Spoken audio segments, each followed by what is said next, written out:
Hello friends, एक बार फिर से आपका स्वागत है। दोस्तों, आज हम जो नेक्स्ट चैप्टर है आपका मोशन जो हमारी बॉडी में होता है वो कैसे होता है, जॉइंट्स कौन से होते हैं, किस प्रकार से हम चल सकते हैं, बैठ सकते हैं, उठ सकते हैं, कौन हमारी उन कामों में मदद करता है, ये इस चैप्टर के अंदर हम पढ़ेंगे।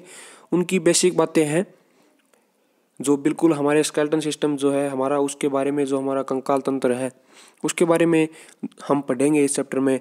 तो ये इसके अंदर बिल्कुल जो है बेसिक बातें होंगी।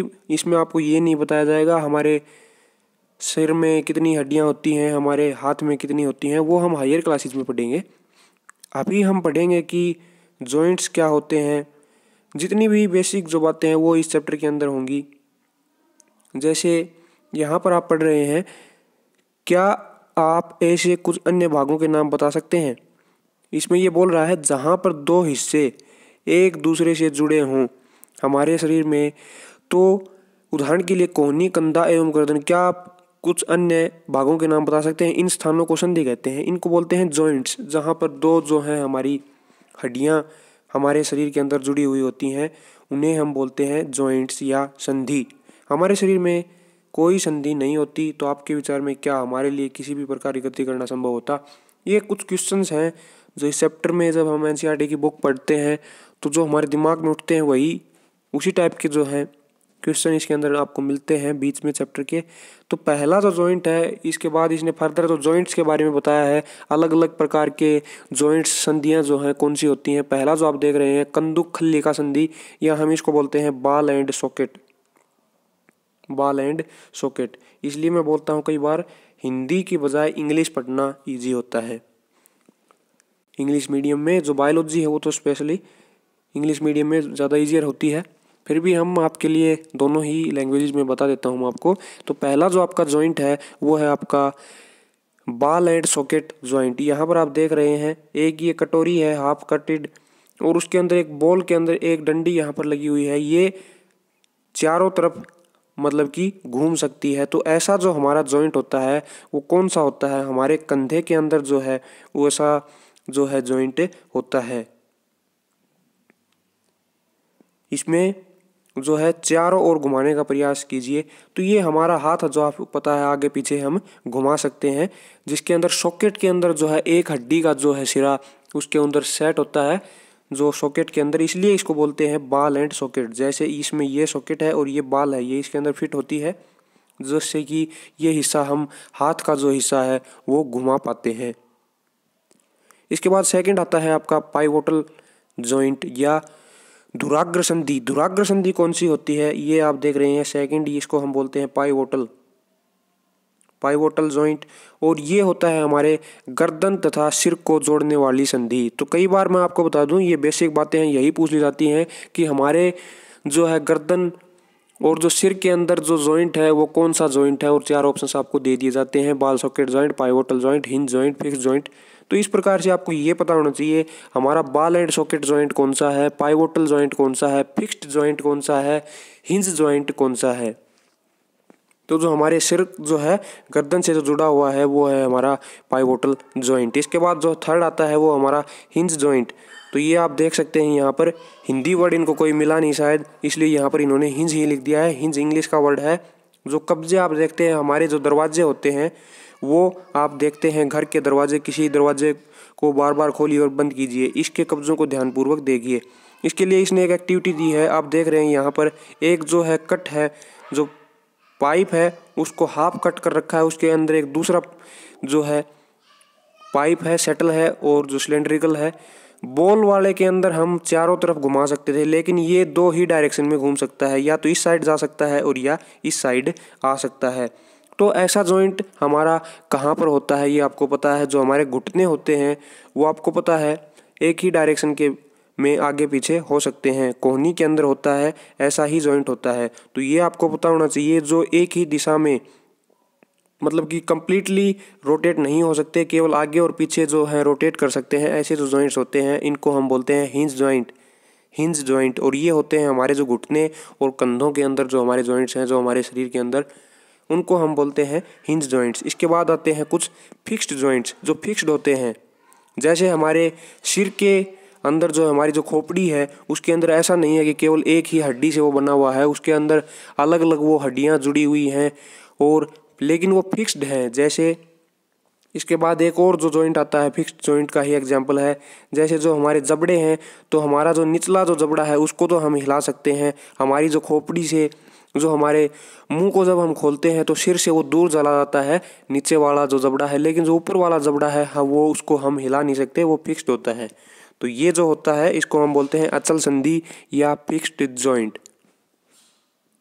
इसके बाद इसने स्केलेटन का बताया है, हमारे शरीर की सभी अस्थियां ठीक इसी प्रकार एक सुंदर आकृति प्रदान करने के लिए एक ढांचे का निर्माण करती हैं। इस ढांचे को कंकाल कहते हैं।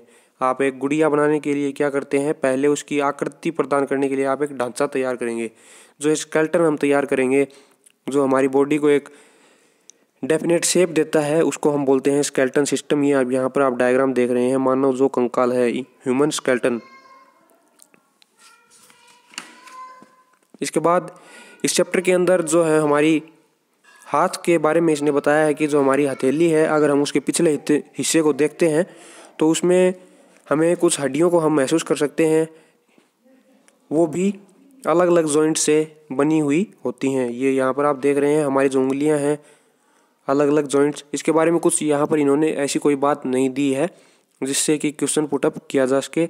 इसके बाद जो हमारा रिब केज है उसके बारे में इसने बताया है, पसलियों के जो पसली पिंजर है, जो हमारे वक्ष की अस्थि और मेरुदंड से जुड़कर एक बक्से की रचना करते हैं, जो बॉक्स जो शेप बनती है। और जी हमारा हार्ट है, उसको एक सिक्योरिटी जो प्रदान करने वाले जो होता है उसको हम बोलते हैं रिब केज। इसी के अंदर जो हमारा दिल है, जो हमारा हार्ट है, इसी के अंदर होता है। इसके बाद हमारे पीठ के जो पिछला हिस्सा जो है उसके अंदर हम देखते हैं, इसको हम बैकबोन बोलते हैं। आप सभी को पता है। अपनी उंगलियों को अपने मित्र की गर्दन से प्रारंभ करके उसकी पीठ पर नीचे की ओर लाइए। आपके द्वारा अनुभव की गई संरचना मेरुदंड है और ये छोटे छोटे टुकड़ों से बनी हुई होती है। जो आप देख रहे हैं यहाँ पर जो छोटे छोटे टुकड़े देख रहे हैं, इसका फायदा ये होता है हम झुक सकते हैं, मुड़ सकते हैं। अगर ये एक ही हड्डी होती तो आप सोचिए हम झुक भी नहीं सकते थे। ये छोटे छोटे टुकड़ों से बनी हुई है, इसलिए हम झुक पाते हैं। इसके बाद पेल्विक बोन्स के बारे में इसने बताया है। पेल्विक बोन्स जो हमारे निचले जो श्रोणी जो अस्थियां होती हैं उनको हम बोलते हैं, जिससे कि हम बैठ सकते हैं। इसके बाद खोपड़ी के खोपड़ी अनेक अस्थियों के एक दूसरे से जुड़ने से बनी है। यह हमारे शरीर के अति महत्वपूर्ण मस्तिष्क को परिबद्ध करके रखती है। ये सिक्योर रखता है हमारा जो मस्तिष्क है, दिमाग है, जो माइंड है, ब्रेन है, उसको ये सिक्योर रखती है। इसके बाद आती हैं जो हड्डियों के बाद हम पढ़ते हैं। हड्डियों के बाद हम पढ़ेंगे कार्टिलेज क्या होता है। कार्टिलेज जैसे आप ये यहाँ पर डायग्राम देख रहे हैं, हमारे जो कान का जो ऊपरी हिस्सा है, जो इतना हार्ड नहीं होता, जो मुड़ सकता है, हड्डियों जितने कठोर नहीं होते, जिन्हें मोड़ा जा सकता है, इन्हें हम बोलते हैं उपास्थि या कार्टिलेज। कार्टिलेज हमारे जॉइंट्स के अंदर भी होता है कार्टिलेज, इसी के बारे में इसने बताया है। आगे ये मसल्स के बारे में चैप्टर के अंदर इसने डिस्क्राइब किया है कि मसल्स क्या होती है। हमारे जो हड्डियां हैं उनको मोशन प्रदान करने के लिए कौन गति प्रदान करता है, ये क्वेश्चन आपसे पूछा जा सकता है। हड्डियों को गति प्रदान करने में कौन सहायता करता है, तो आपका जो है आंसर होगा जो मांसपेशियां हैं, जो पेशियां हैं, वो इसमें मदद करती हैं। मसल्स जो हैं वो इसमें मदद करती हैं। किस प्रकार से काम होता है, ये बात आपको याद रखनी है हमेशा। ये बात आपसे पूछी जा सकती है। किसी अस्थि को गति प्रदान करने के लिए दो पेशियों की संयुक्त रूप से कार्य करना होता है। जब दो पेशियां में से कोई एक सिकुड़ती है, मान लीजिए हमें अपने हाथ को ऊपर उठाना है, तो जो हमारी मसल है, जो हमारी फोर्सेप है, वो सिकुड़ जाती है और जो ट्राइसेप है वो एक्सपेंड होती है, वो लंबाई में बढ़ जाती है, इससे कि हम हाथ को ऊपर उठा सकते हैं। तो इसी प्रकार से जो है मोशन हमारे शरीर के अंदर जो है हड्डियों का जो मोशन प्रदान करती हैं वो होती हैं हमारी जो पेशियां हैं, जो मसल्स हैं, वो हमें इस प्रकार काम करने में मदद करती हैं। और ये आपको हमेशा याद रखना है, एक जो हड्डी है, जो अस्थि है, उसको मोशन प्रदान करने के लिए हमें दो मसल्स को एक साथ काम करना होता है। इसके बाद इसने केंचुए के बारे में बताया है कि केंचुए के अंदर मोशन कैसे होता है। आपको ये बात पहले तो ये पता होना चाहिए, केंचुए के शरीर में अस्थियां नहीं होती हैं, ये आपको याद रखना है। इसके अंदर कोई भी हड्डी नहीं होती है, इसके अंदर केवल मसल्स होती हैं। और ये एक बार ज़मीन के अगले हिस्से को पकड़ता है और पश्च भाग को स्वतंत्र कर देता है, जो इसका पिछला जो हिस्सा है उसको फ्री कर देता है और इस प्रकार से ये आगे बढ़ता है। इसके बाद इसके अंदर जो है पकड़ बनाने के लिए छोटे छोटे ब्रिसल्स होते हैं, सूक होते हैं, जो हेयर लाइक स्ट्रक्चर होता है इसके अंदर, उससे वो पकड़ बना लेता है। और केंचुआ वास्तव में अपने जो रास्ता है उसके अंदर आने वाली मिट्टी को खाता है। इसका शरीर अनपचे पदार्थ को बाहर निकाल देता है और इससे कि जो है पौधों को फायदा मिलता है, वो खाद बना देते हैं। इसके बाद घोंगे के बारे में इसने बताया है, घोंगा किस प्रकार मोशन करता है। जब यह चलना प्रारंभ करे सावधानी से कांच की एक स्लेट के ऊपर, मान लीजिए आप एक स्लैब के ऊपर हम रख लेते हैं इसको, ऊपर नीचे से हम इसके मोशन को देखते हैं तो ये कैसे मोशन करता है। कवच का छेद खुलने पर जो इसका सेल है वो उसका जो ओपन होता है और इसे एक मोटी मसल संरचना एवं सिर बाहर आते देखते हैं।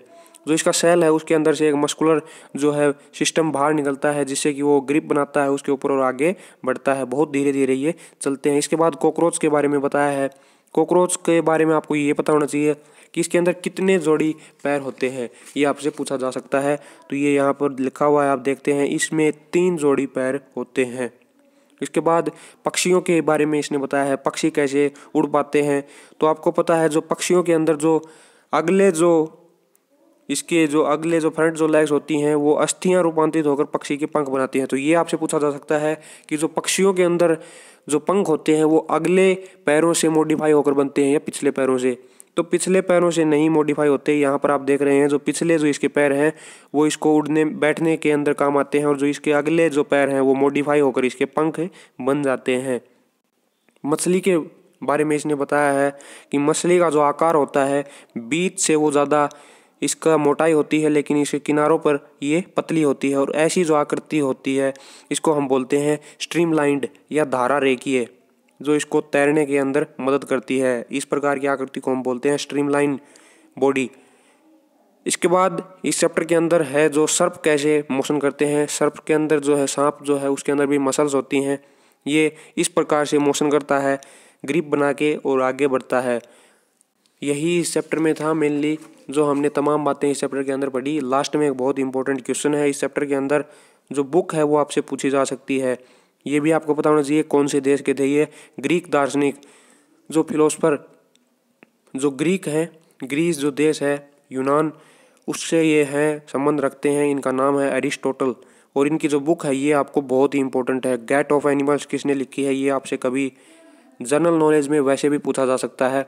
और यहाँ पर आप देखते हैं अरिस्टोटल की ये बुक है, अरस्तु ने ये बुक लिखी है कि विभिन्न जो जंतु हैं वो किस प्रकार से मोशन करते हैं, कैसे पक्षी उड़ पाते हैं, अलग अलग जंतुओं में अलग अलग प्रकार के अंग क्यों होते हैं, क्यों उनका आकार ऐसा होता है, कैसे वो चल पाते हैं, यही इसमें बताया है। हायर जो क्लासेज आएंगी उसमें हम आपको पढ़ने को ये मिलेगा कि हमारे जो चेहरे के अंदर कितनी अस्थियाँ होती हैं, हमारी पसलियाँ कितनी होती हैं, ये सारी बातें जो हायर क्लासेस में आपको पढ़ने को मिलेंगी। अभी हम इसके जो एग्जाम्पलर क्वेश्चन हैं, जो 6 जो आपके क्वेश्चन होंगे उनको हम पढ़ेंगे।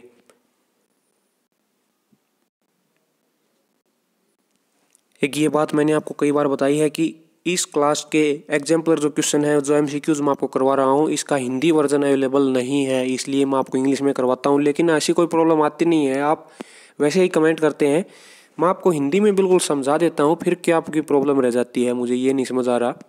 मैं आपको बता देता हूँ कि क्या वो बात हमसे पूछना चाह रहा है। जैसे which of the following parts of our body help is in movement, हमारे शरीर का कौन सा हिस्सा जो है हमें चलने के अंदर मदद करता है। तो ये आपको बताना है कौन से जो हिस्से हैं। तो आपको पता है केवल हड्डियों से हम नहीं चल पाते, ना स्किन से चल पाते हैं। जो मेनली जो चीज़ें हैं जो मैंने इस चैप्टर के अंदर आपको बताई हैं वो कौन सी हैं। एक बात तो हमने पढ़ी है बोन्स के बारे में, और उसके बाद हमने पढ़ी है मसल्स के बारे में, अस्थि और उपास्थि। अस्थि हड्डियां और उपास्थि मसल्स। तो आपको देखने को मिलता है ये ऑप्शन 1 नंबर के अंदर। तो ये जो आंसर है आपका करेक्ट आंसर होगा। विच of the following joints is immovable, कौन सा जो जॉइंट है, कौन सी ऐसी संधि है वो इमूवेबल है, जो हिला नहीं सकते हम, जिसको मूव नहीं कर सकते, उसका मोशन हम नहीं कर सकते।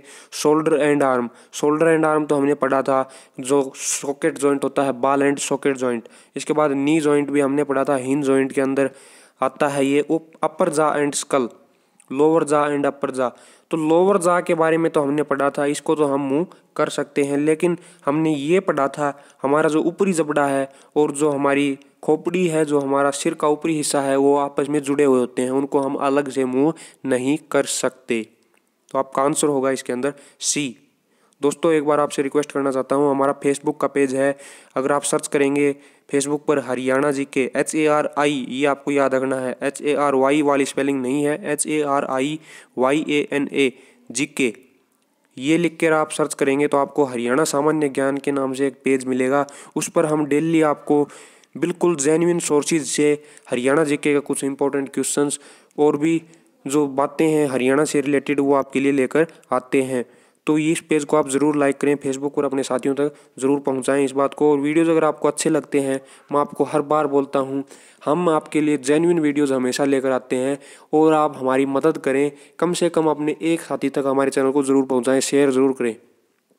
इसके बाद थर्ड क्वेश्चन है, विच of the following organism does not have both muscles and skeleton for movement. निम्न में से कौन सा ऐसा प्राणी है जिसमें ना तो उपास्थियाँ होती हैं और ना कंकाल होता है। Dog, snail, earthworm, human being. तो आपको पता है जो हमारे अर्थवर्म्स हैं, जो अर्थवर्म के अंदर जो है हड्डियाँ नहीं होती हैं, स्केलेटन नहीं होता है, कंकाल नहीं होता है। स्नेल के अंदर भी जो है सेल होती है जो बनी होती है कंकाल की, लेकिन अर्थवर्म है, अर्थवर्म के अंदर लचीला होता है, उसका शरीर मसल्स से केवल बना होता है, उसके अंदर स्केलेटन नहीं होता है। तो सी जो आंसर है वो आपका करेक्ट आंसर होगा। इसके बाद underwater divers wear fin like flippers on their feet too. जो गोताखोर होते हैं वो फिन लाइक जो मछलियों के तरह के जो फ्लिपर्स जो हैं अपने पैरों में पहन लेते हैं। क्यों पहनते हैं? वो swim easily in water, look like a fish, walk on water surface, walk over the bottom of sea. ये बोल रहा है वो आसानी से तैर सकते हैं, मछली की तरह दिखने के लिए, पानी की सतह के ऊपर चलने के लिए और पानी की जो तलहटी है समुद्र की उसके अंदर चलने के लिए। तो आपको पता है चलने का कोई काम नहीं है, इजीली वो स्विम कर सकें, आसानी से तैर सकें, इसलिए वो इस प्रकार की वस्त्र जो धारण करते हैं, पहनते हैं। तो ए जो आंसर है वो आपका करेक्ट आंसर होगा। Snail moves with the help of its, ये मैंने आपको बताया था, उसका मसल जो एक पैर होता है, मस्कुलर फुट होता है, उसकी वजह से ये मोशन कर पाता है जो इसके सेल से बाहर निकलता है।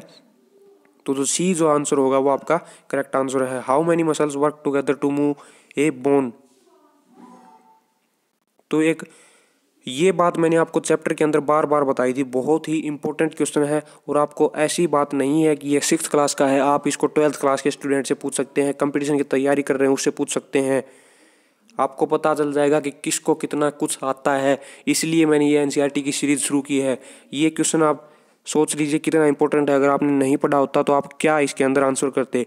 आपके मेरे हिसाब से जो है 90% स्टूडेंट्स 1 को आंसर करेंगे, लेकिन जो है एक जो है हड्डी को मूव करने के लिए 2 जो है उपास्थियाँ मसल्स, सॉरी ऊपर वाला ऑप्शन बी ऑप्शन, 2 जो हैं वो इसके अंदर काम करती हैं। एक उसके अंदर सिकुड़ती है और एक फैलती है, जिससे कि एक हड्डी जो है मूव करती है। जो मैंने एग्जाम्पल आपको बताया था, हम अगर अपने हाथ को ऊपर उठाते हैं तो हमारी जो फोरसेप्स है, जो बाइसेप है हमारी, वो पहले सिकुड़ती है और जो हमारी ट्राइसेप्स है, जो नीचे वाली मसल है, वो फैलती है, इससे कि हम हाथ को ऊपर उठा पाते हैं। तो ये बहुत ही इंपॉर्टेंट क्वेश्चन है इस चैप्टर का, मेरे हिसाब से मोस्ट इंपॉर्टेंट क्वेश्चन। तो दोस्तों ये थे दोस्तों इस चैप्टर के जो क्वेश्चन थे, आपके जो एग्जाम्पलर क्वेश्चन हैं। हमने चैप्टर को बिल्कुल बेसिक से पढ़ा है। दोस्तों अगर आपको ये वीडियोज़ अच्छे लगते हैं तो ज़रूर शेयर करें। और मैं आपको बता देता हूँ, कोई भी शॉर्टकट मेहनत का है नहीं, ऐसा नहीं है कि आपको आने वाले टाइम में आपको एक दिन के अंदर ये सारी बुक्स आप पढ़ सकते हैं, लेकिन अभी आपके पास टाइम है। अगर आप डेली एक चैप्टर को पढ़ते हैं, अगर हमारे वीडियोज़ को नहीं भी देखते हैं, अगर आप वैसे भी पढ़ते हैं तो आपको बहुत फ़ायदा होगा। मैं आपको हर बार यही बात बोलता हूँ। आपने ये ग्रुप डी के पेपर्स के अंदर भी देख लिया होगा कि आपके 90% जो सिलेबस है वो आपको NCERT की जो बुक्स हैं वहाँ से देखने को मिला है, क्योंकि ऑल इंडिया में ये पढ़ाई जाती हैं, इन्हीं का सिलेबस जो है प्रिस्क्राइब किया जाता है। और एग्जामिनर्स जो हैं, जितनी भी आपकी प्राइवेट पब्लिशर्स की बुक हैं, ल्यूसेंट हो, स्पीडी हो, किरण हो, कोई भी आप उठा कर देख लेना, इन्हीं बुक से बनी हुई है। तो क्यों ना हम इन्हीं बुक्स को डिटेल से पढ़ें जब हमारे पास टाइम है। ये बार बार मैं आपको बोलता हूँ। दोस्तों अगर आपको हमारी बात अच्छी लगती है, आप कोई एतराज़ नहीं है, तो ज़रूर हमारे वीडियोज़ को लाइक करें और शेयर करें, और चैनल को सब्सक्राइब नहीं किया ज़रूर सब्सक्राइब कर लें, और फेसबुक पेज जो मैंने आपको बताया उसको भी आप ज़रूर लाइक करें। Thank you.